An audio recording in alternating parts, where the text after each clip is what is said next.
It is Monday, April 8th, and the Dong Report is back in your life after a couple-day hiatus. I am Matt Modi, and I have 4 home run predictions for you guys to lock in today. Sorry for being out for a couple days. I was at a bachelor party, but I'm glad to be back, glad to be talking dongs.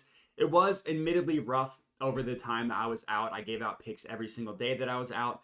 Did not get many to cash. I at least did get one to cash yesterday, so hopefully we are starting to get on a hot streak. I cashed Yordan Alvarez to hit a home run yesterday. On the entire season, we started out profitable in 4 of 5 days. Then we hit a bit of a cold slump. So on the year, we are down 3.55 units. I'm very, very confident that we're going to be able to turn this thing around. Some of it has been bad luck with guys that we chose getting really close to hitting a home run, not hitting one, and then hitting one the next day. Some of it has just been bad reads. That happens. And some of it have been honorable mentions that I liked but didn't go with. Ended up hitting a home run. So we're close. We're very close. I'm very confident that we're going to be able to turn this thing around. Last year, the success was amazing. 61.15 units of profit. I'm not going to be just talking about last year, the entire year. I wanted to get a couple weeks of data under our belts this year. And then we're only going to start looking at this year. But 61 units of profit last year obviously is very good. This year, the goal was over 100 units of profit. It's been a tough start for that, but it's a long, long season that I'm very confident is going to turn around. If you are new to my channel, make sure to subscribe if you are not already. If you're new, congrats, because you probably missed out on the coldest streak that we'll have on the year. And then, of course, for this specific video, if you could like, if you could comment, all that stuff would help me out a ton. But enough of that. Let's get into today's home run predictions. Let's start chatting about some dongs. And as I mentioned, I'm going to have 4 today, starting in the Phillies versus Cardinals game. Kyle Schwarber to hit a home run, plus 205 odds at BetRivers.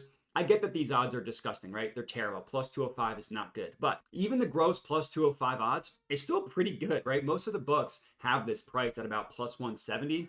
And the true line of this, if you just take the average of all of these sports books, is plus 187. So really all you can do is hope to get good odds reflective of the rest of the market. And that's what we're doing here. And as for the play itself, there's a reason why the odds are so sharp, or so low, so juiced. It's because it's such a good play for Kyle Schwarber. He's going up against Miles Mikolas of the Cardinals. And that is a pitching batter matchup that Kyle Schwarber should have a massive, massive advantage over. Schwarber had 6 home runs, or Schwarber had 6 at-bats, not home runs. That would be good. Schwarber had 6 at-bats against Mikolas last year. One of those was a home run, and another one was a double that he mashed. That would have been a home run 6% of the time, according to Ballpark Pal, with how they measure that. Mikolas has also not been a very good pitcher this year at all. He has a home run per 9 of 1.8 against left-handed batters. Last year, in his last start, he gave up a ridiculous, absurd 9 hard hits for a hard hit percentage over 50%, which is really, really bad. And now he's got a tough matchup against Schwarber, who crushes right-handed pitchers. Now, Schwarber has had a little bit of a slower start to the year. He's complained about the cold, but last year, his ISO rate was 29.6% against right-handed pitching. That is well within the excellent threshold. For as a reminder, ISO rate stands for isolated power. Literally just measures how much power the batter has. Anything between 20 and 25% is good. Anything between 25% and above is considered excellent. And yesterday, Schwarber had the hardest hit ball of the entire game with an exit velocity of 109.2. Unfortunately, did not have the launch angle, so it ended up being just a single. But overall, he had 2 hard hits yesterday. Matchup is great for him to mash one today. Let's hope that he does against Miles Mikolas. That would be amazing if we got Schwarber to cash. That's our first play. Next up, Marlins versus Yankees game. Aaron Judge to hit a home run, plus 230 odds at FanDuel. Another pretty gross play from an odds perspective, I will admit. But another situation where this is a positive expected value play, strictly from an odds perspective as well. And it's another really good matchup, which is why I'm comfortable going with it. Plus 230 is the best price, obviously, with most books hovering around plus 200 for this. So I do think it's worth it, even at the plus 260 number. And then as for the pitching matchup, he's going up against Jesus Luzardo of the Marlins, who I actually think is a pretty decent pitcher, but he has not had a good start to the year. So far this year, he's allowing a home run per 9 of 2.00 against righties. That's disgusting. Like the worst at pitchers in all of baseball last year, their home run per 9 was around the 2 number. So it's a really bad number. In his last start, he allowed 3 barrels with 7 hard hits and only 13 at-bats. Literally more batters had a hard hit than were out in this game, which is a really, really bad percentage. Now, in his career, Judge only has 2 at-bats against Luzardo. One of those at-bats, he was walked. The other one, he mashed a home run. And no doubt about it, went over 400 feet, would have been a home run pretty much 100% of the time. Now, as for this year, Judge did have a slow start to the year, but he has gotten his ISO rate up to 22.2%. That's in the good threshold, not quite excellent, but still anything 20% and above is something that I'll consider playing. His barrel rate is a very, very excellent, above 15%. Now, barrel rate, for those of you who don't know, it's when you actually barrel the ball up with the bat, measures how solid the contact you get is basically. Anything from barrel rate between 10 and 15% is good. Anything 15% and above is excellent. Judge is in the excellent threshold. He's barreled one up in each of the last 2 games, so he's seeing the ball well. I also like the fact that he didn't hit a home run yesterday, but Giancarlo Stanton hit 2 home runs, so it's not like they can just completely pitch around Judge with how hot Stanton has been. So another play, I'm confident Judge is going to mash one for us tonight.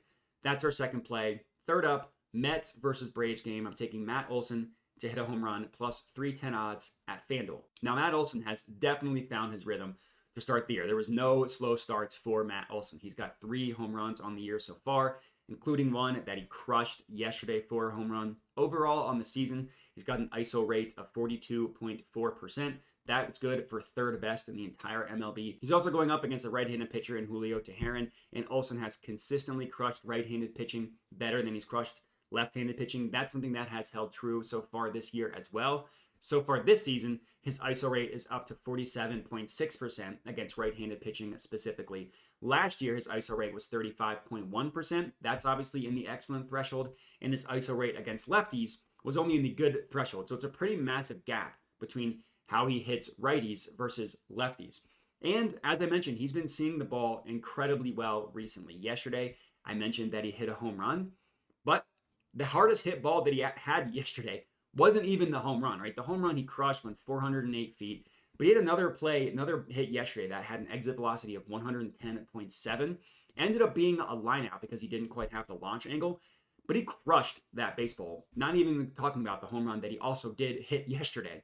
Now, Julio Teheran is a vet pitcher. He's been around forever. And while he's making his first start of the year this year, last year he did not fare well against lefties. He had a home run per 9 of 1.83 against left-handed batters last year. Olson's only got 5 at-bats so far against him in his career. All 5 of those were last year.